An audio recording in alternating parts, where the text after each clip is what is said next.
اگر آپ کو یاد ہو تو ڈرامہ میرے پاس تم ہو میں عائزہ خان نائٹی پہن کر آڈینس کو کر چکی ہیں already shocked. Otherwise mostly Pakistani drama fashionable ہونے کے باوجود اپنی ڈھکی چھپی ایستھیٹک کے لیے جانا جاتا ہے. ایکسپیریمنٹس صرف ایوارڈ فنکشنز میں ہی دیکھنے میں آتے ہیں اور ایسے ایکسپیریمنٹس جن میں سلیبس کے نام انگلیوں پر گنے جا سکتے ہیں ان میں سر فہرست نام ہے علیزہ شاہ کا، جو کئی بار شائقین کو اپنی بولڈ فیشن چوائسز سے حیران کر چکی ہیں. زیادہ پرانی بات نہیں ہے جب وہ سٹائل ایوارڈز میں بلیک سٹریپ لیس گاؤن پہن کر گئی تھیں انٹرنیٹ سینسیشن، اور آنکھیں پھاڑ کے دیکھنے والوں نے ان کی پرفارمنس میں بھی ڈھونڈ لیا تھا وارڈروب مال فنکشن وچ واز کنڈا کول.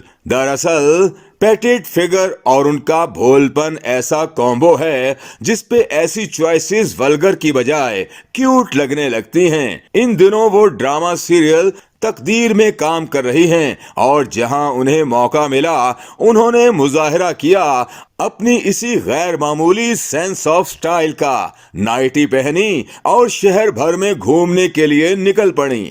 چونکہ ڈرامہ کے سینز میں پہنے جانے والے ملبوسات صرف پرسنل چوائس پہ ڈیپینڈ نہیں کرتے، سچویشن کے تابع بھی ہوتے ہیں. اس لیے فیشن کرٹک بھی ایک آؤٹ ڈور سین کے لیے نائٹی کے انتخاب کو کر رہے ہیں کرٹیسائز. لیکن لگتا ہے ڈراموں میں عورت کی بے بسی کے جواب میں موقع ملنے پہ اسے بھی آرٹسٹ کے لیے ایک مومنٹ آف ریسپائٹ سمجھنا پڑے گا. اسی ڈرامے کے او ایس ٹی کے استھائی کی لائن پر غور کریے تو وہ یوں ہے کہ اپنی پھوٹی تقدیر ہوں میں. چنانچہ کنزرویٹو لوگ جو بھی سوچیں نہ وہ پرواہ کرتی ہیں اور نہ ہی ہمارے خیال میں ایک آرٹسٹ کو کرنی چاہیے.